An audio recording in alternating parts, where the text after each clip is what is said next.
system, the sound of her breathing, the blue light of the screen. He said nothing.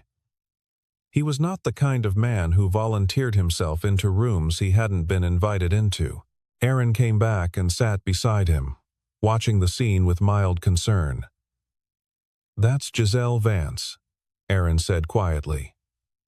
"GV Motors.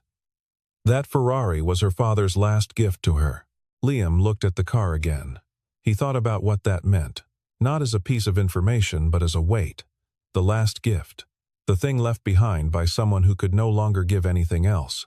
The second engineer arrived within 20 minutes, Isaac, a GV Motors technical staff member that Dominic Carr had dispatched from across town.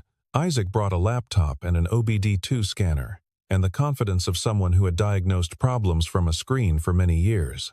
He connected the scanner, pulled a code pressure fault, fuel system, and announced the fuel pump had likely failed. Giselle looked at him with the patience of someone who has learned to wait out the wrong answer. "The fuel pump does not fail in 3 hours," she said. Isaac defended his diagnosis.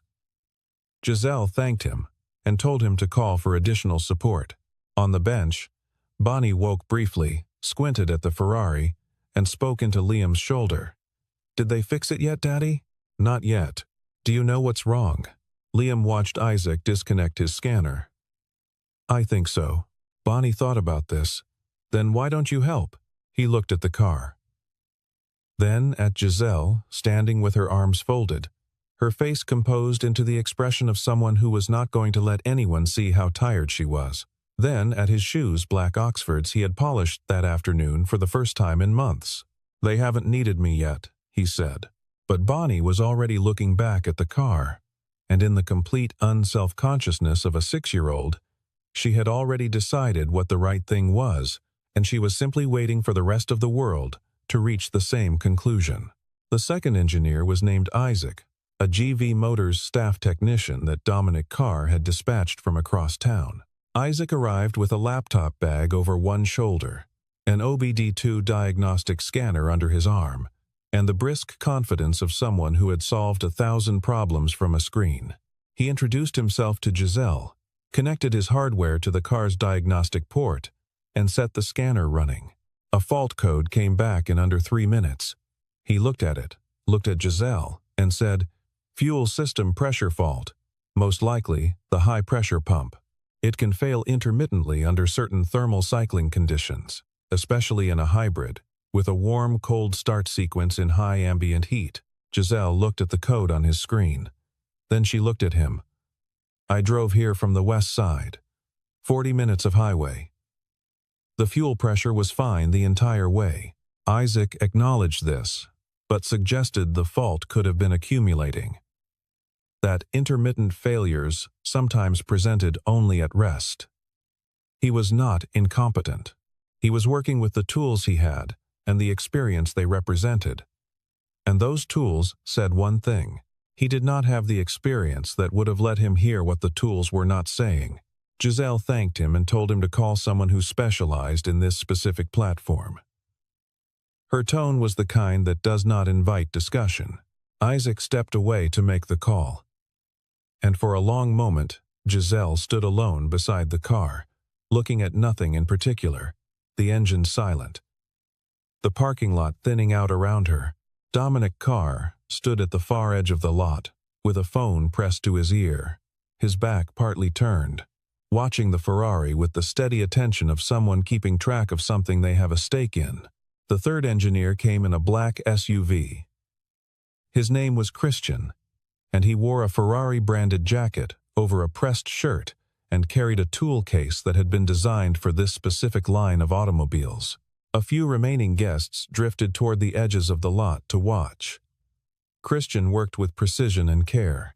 He checked the hybrid battery pack, the high-voltage inverter, the electric motor coupling, all of it in perfect mechanical order. He climbed in and attempted to interface with the ECU directly.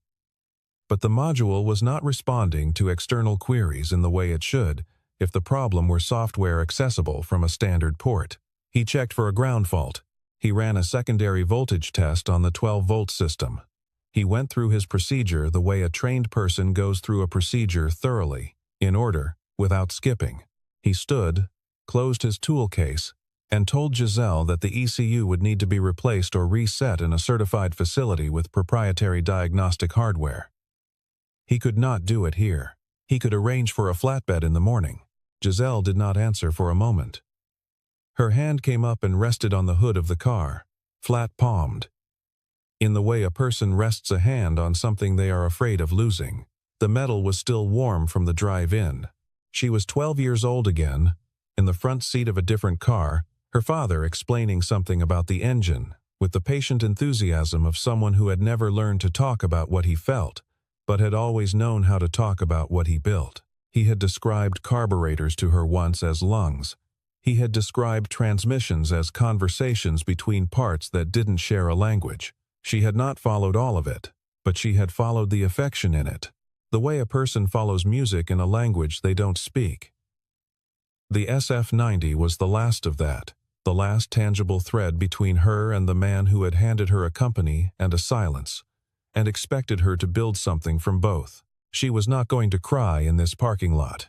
She had decided that 18 months ago, on the day she sat in the chair her father used to occupy and looked out at the same view, and felt nothing she was prepared to describe. She was not going to do that. Christian was already on his phone arranging the tow. Dominic materialized beside her, smooth as smoke. Giselle, let me get you a car. This one needs a shop. His voice was warm, in the practiced way of someone who had learned warmth as a professional tool. You've had a long night. I'm fine, Dominic. You always say that. He held her gaze a beat too long, then moved away. Aaron Wells, still at the bench, leaned toward Liam and spoke quietly. 3 engineers, he said. I know. The ECU isn't the problem. Not the hardware. Liam looked at Aaron. Aaron looked back at him with the expression of a man who had spent 55 years learning which silences to break. Liam, he said. You built that system. Bonnie tugged at Liam's sleeve. She said nothing. She just looked at him with her mother's eyes, the ones that had never once asked him to be anything other than what he was. He stood up. He settled Bonnie carefully onto the bench with Hazel beside her. Stay right here, he said. I'll be back in a minute. Bonnie nodded and wrapped both arms around the bear and watched him go. Liam walked across the parking lot at an unhurried pace. He stopped 2 meters from the Ferrari and looked at Giselle directly. She saw him coming and registered the same thing she had registered the first time: the jacket, the tie, the absence of credentials. She said nothing. He said, May I take a look? Giselle studied him. Who are you? Liam Harwell. I'm here with my daughter. She won your hospital's art contest. He let a small pause sit there. I used to be an engineer. She glanced toward Christian, who was still on his phone. Then back. What kind? Hybrid drive systems. This platform specifically. Something shifted in her expression, but didn't resolve into anything he could read. She shook her head once, slowly. Don't touch my car. Liam held her gaze for exactly the length of time it takes to decide something. Then he said, All right. And he turned and walked back. Bonnie watched him return. Her chin came up. She said no? She said no. Oh. She was quiet for a moment then. Is she still sad? Liam looked back. Giselle was standing alone beside the car. Christian had moved further away to take a second call. Dominic was watching from the far corner, with his phone still in his hand. The remaining valets stood near the booth, waiting for direction no one was giving them. Yeah, Liam said. She is. Bonnie said, very simply. You always help people who are sad, Daddy. He looked at his daughter for a long time. He thought about the garage on Clement, and the hours he kept, and the reason he kept them. He thought about a car that a dying man had bought for his daughter so she would have something to put her hands on when the world got too abstract. He thought about how it felt to lose the thing that connected you to someone you couldn't get back. He stood up again. He took off his jacket and laid it over the bench. He walked back across the lot. Giselle was on her phone when she saw him coming a second time. She ended the call and turned to face him with the measured patience of someone who has learned to give people exactly one more chance. Liam stopped a meter away. "I know what's wrong with it," he said. "Not as a claim, as a fact that happened to be available." A long pause. "Then say it. The ECU has fallen into thermal fail-safe lockout. The pressure sensor is reading 0 because the module was interrupted mid-cycle in high ambient heat. The car is protecting itself from a fault that isn't there. Nothing is broken." He said it simply and without theater. "But you need to know the reset procedure to get it out.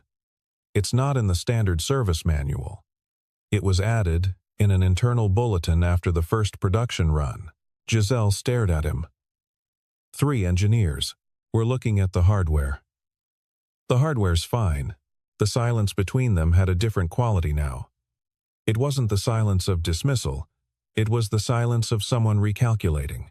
She looked toward the bench where a small girl in a pink dress sat holding a tan bear, watching the parking lot with the calm patience of a child who had learned that waiting was something her father did well, which meant she could do it too. Giselle looked back at Liam. She exhaled, and it was not quite a sigh, and not quite a surrender. It was the sound of a decision being made. "Show me." Liam walked to the driver's side door. He did not ask for permission to sit down. He opened the door and lowered himself into the seat. The interior of the SF-90 smelled faintly of leather and something else, cedar maybe. Or the particular scent of old driving gloves, left in a glove box for a long time. He did not look at the dashboard immediately. He looked at the ECU status indicator through the lower edge of the instrument cluster. The module pilot light was cycling at a 3-second interval, lit, dark, with the mechanical patience of something broadcasting a signal no one had yet decoded. He had seen that precise cycle in a briefing document at Nexogen, in a section on theoretical edge case failures that most of his team had dismissed as too unlikely to prepare for. He had written the case number down anyway. He placed his left hand on the left paddle shifter. He placed his right hand over the start button. He held them both down simultaneously. 1 second. The cluster lit up fully and went dark. 2 seconds. A small relay clicked from somewhere behind the dash, neat and clean. A single mechanical syllable. 3 seconds. The pilot light stopped its cycle and held still. 4 seconds. Liam released both contacts. He pressed start. The Ferrari SF-90 Stradale came back to life the way a large, sleeping animal comes back to life, not with a sputter, not with a cough, but with a single full-throated note that filled the entire parking lot and bounced back off the stone facade of the Harrington Grand. Not a startup sound. A return. Something resuming from where it had been interrupted, with no acknowledgement that there had ever been an interruption at all. On the bench 20 meters away, Bonnie Harwell sat up straight and her eyes went wide. The bear fell sideways on the stone. She didn't pick it up. She just watched the red car and said, in a voice that carried clearly across the quiet lot, "Daddy did it." Not a question. An announcement. Liam stepped out of the car. He picked up his jacket from the bench on the way back and pulled it on. He stood in front of Giselle and said 2 words. "It's done." Giselle did not move for 3 full seconds. Her hand came up again to the hood, same place as before. Flat-palmed, but the car was running now, warm and steady beneath her fingers, and the thing she had been afraid of losing was still there. Christian had turned from his call.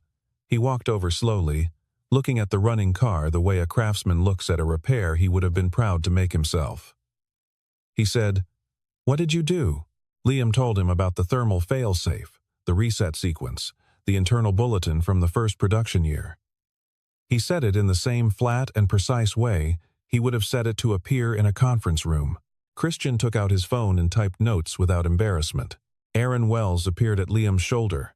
He shook his hand without saying anything, which said considerably more. Giselle turned from the car. She looked at Liam not the way she had looked at him when he first walked over, not with the quick appraisal of a woman deciding what category to file someone under. She looked at him the way she had learned to look at the few things in her life that turned out to be more than they appeared. "Where did you learn that?" she asked. "I spent 4 years working with Ferrari's hybrid integration team. Through Nexigen Dynamics. I led the SF Series platform group." Giselle knew the name Nexigen Dynamics. Her father had tried to acquire the company 3 years before his diagnosis, and the deal had fallen through because Nexigen had declined twice. She knew the company produced some of the best hybrid drive work in the industry. She did not know, until this moment, that the man who had been running the technical side of that work was the same man currently standing in a parking lot in a wrinkled jacket with a crooked tie because he had driven his daughter to a children's hospital fundraiser and gotten blocked in by her car. "You left Nexigen," she said. He was quiet for a moment. He looked at Bonnie, who had retrieved Hazel, and was walking toward them at the careful pace of a child who does not want to interrupt. "My wife died 2 years ago," he said. "She and I built that work together. After she was gone, I couldn't be in that building anymore. It still had her in it." Giselle held very still. "So I opened a garage," he said. "It lets me work until 4. I pick Bonnie up at 3:30. I don't fly out on Tuesdays. I don't take calls after 7. He glanced at his daughter, who had stopped a few feet away and was looking up at the Ferrari with a reverence ordinarily reserved for very tall buildings and birthday cakes. "I can't be the best engineer in the city and be a good enough father at the same time. I chose the second one." Giselle heard something in that sentence that she wasn't going to say out loud. Her father had chosen differently. He had been brilliant and driven and had built something from nothing, and she had grown up in a house that was full of his achievement and quiet with his absence. She didn't resent him for it. She had just learned what the cost of that kind of choosing looked like from the other side. "Your father founded Nexigen," she said. It wasn't a question. She had looked it up once, the Harwell name, when she'd been researching the acquisition history. "He did. He died 2 years before my wife. 4 years, 3 losses." He said it simply, without asking for anything in return. Aaron knew him. Aaron, standing nearby, nodded once. Bonnie reached Giselle's side and looked up at her.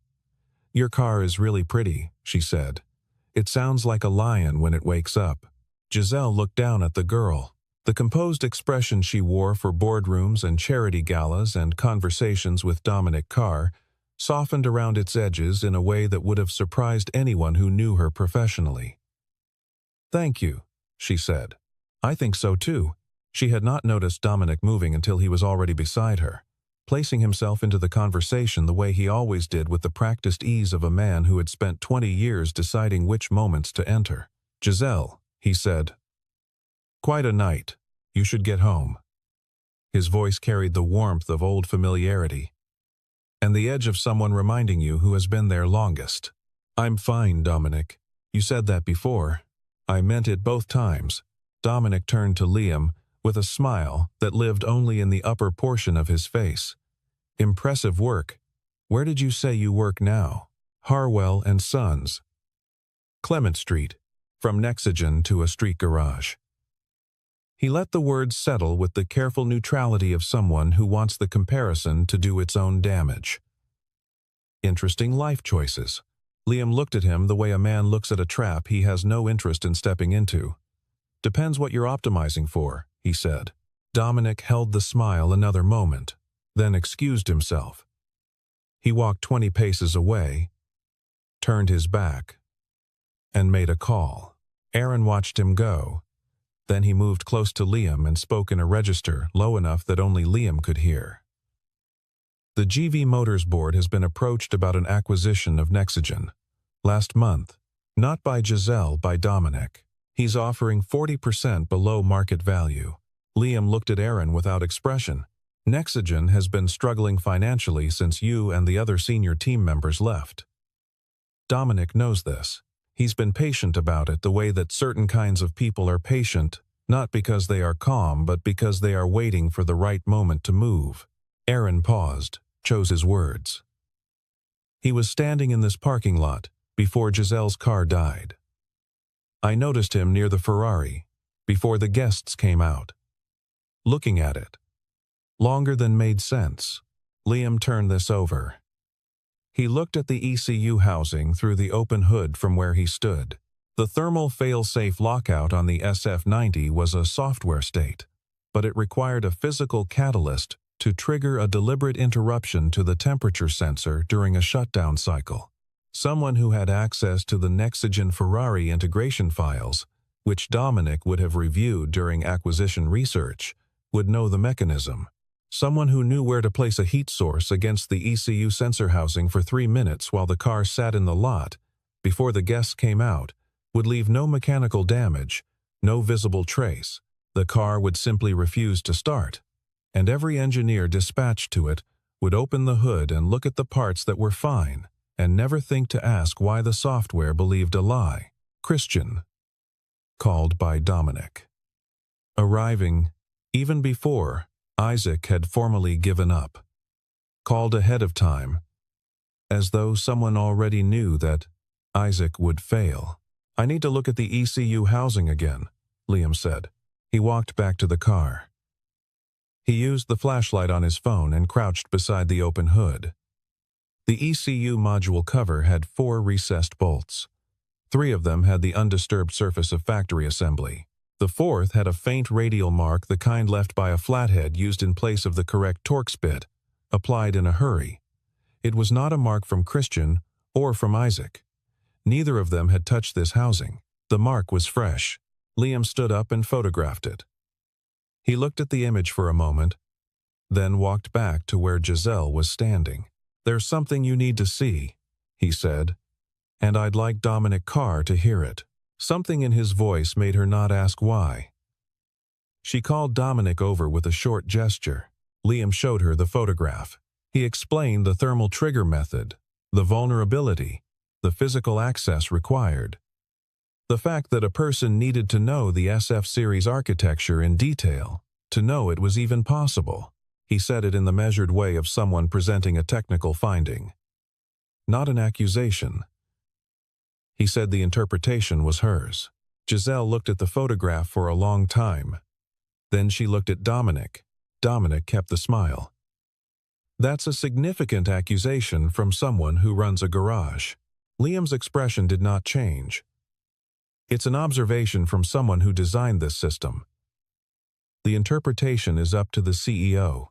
Dominic tried another angle. He turned to Giselle with something that almost resembled hurt.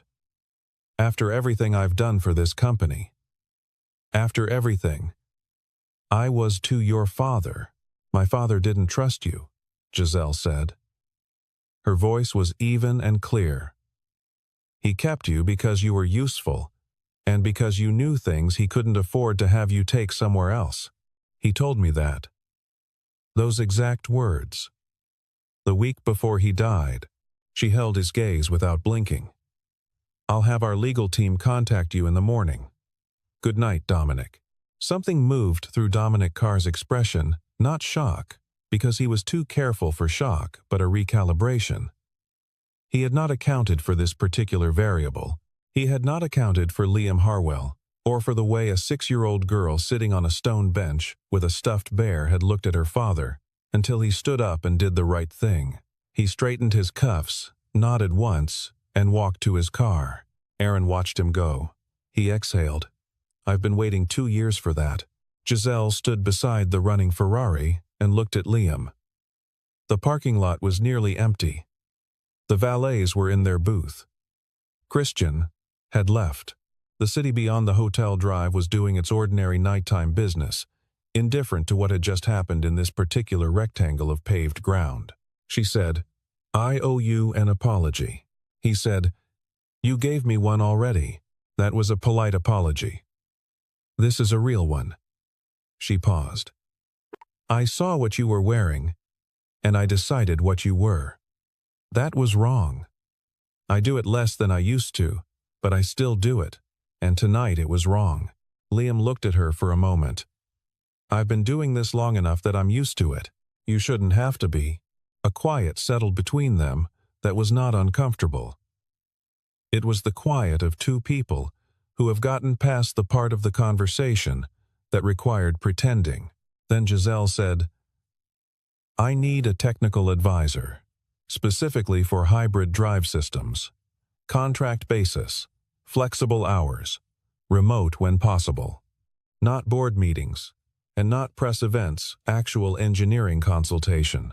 She said it the way she said most things, directly and without apology for wanting it. I need someone who understands this platform at the architecture level, not someone who read about it in a service bulletin.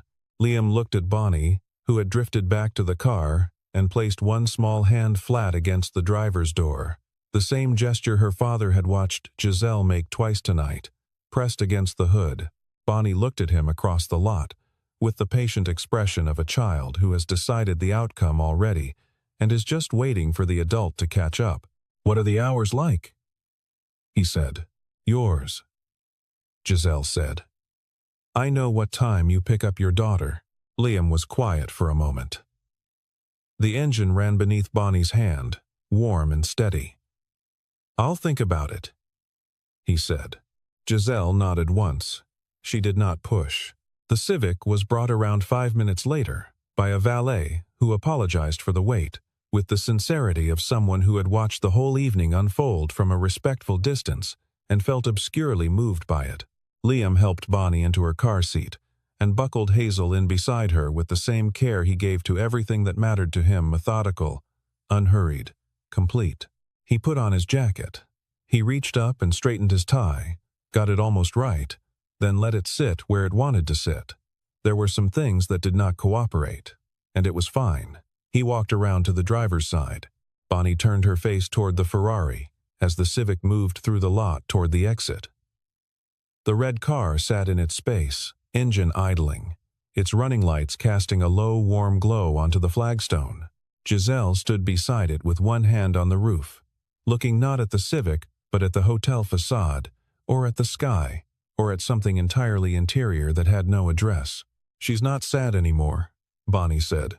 Liam pulled the Civic onto the main road. The city opened ahead of them, traffic lights in their regular intervals, the low amber wash of street lamps, the particular hum of pavement under tires that only exists late at night when most of the world has gone quiet. No, he said. She's not. Because you fixed the car? He thought about it for a moment. About what it meant to fix something, and what it meant to lose something, and the difference between those two states, and the distance between them. Because the car's still hers, he said. She was afraid she was losing it. Now she knows she's not. Bonnie considered this in the careful way she considered things that were large. But you fixed it. The car, he said. Other things fix themselves, once you let them. Bonnie did not fully understand this, and she was old enough to know she didn't, so she held Hazel closer and watched the city go by without pressing for more. She was asleep before the second red light. Liam drove through the streets in the specific quiet that only exists when a child is asleep in the back seat, the quiet of being trusted completely, of being the only fixed point in someone else's world, of carrying that responsibility in both hands and not spilling a drop. He did not know yet whether he would call Giselle Vance. He did not know whether the work he had done tonight was its own complete thing, self-contained and sufficient, or whether it was the beginning of something else. He didn't need to decide that now. He needed to get Bonnie home, get her shoes off without waking her, carry her to the bed with the yellow comforter, tuck Hazel in beside her, and then sit for a while at the kitchen table with a cup of coffee going cold before he went to sleep. He needed to do the small and necessary things that the day asked of him. The streetlights moved across the windshield in slow amber intervals, one after another, each one throwing a bar of light across the back seat, and across Bonnie's face, and across the bear with the re-stitched ear. Liam watched the road ahead. He thought about the sound of an engine coming back to life, that single full note, unhesitant, as if the interruption had been a minor inconvenience, and the machine had simply been waiting for someone to ask it the right question. He had not fixed anything tonight to be seen. He had not done it to prove something to a woman who had told him not to touch her car, or to a man in a well-pressed suit who thought that where a person worked was the same as what a person was worth. He had done it because a car that mattered to someone was sitting silent when it should have been running, and he happened to know why, and he happened to still be standing there. That was the whole of it. Nothing more complicated than that. Nothing less. Some things are enough simply because they are true.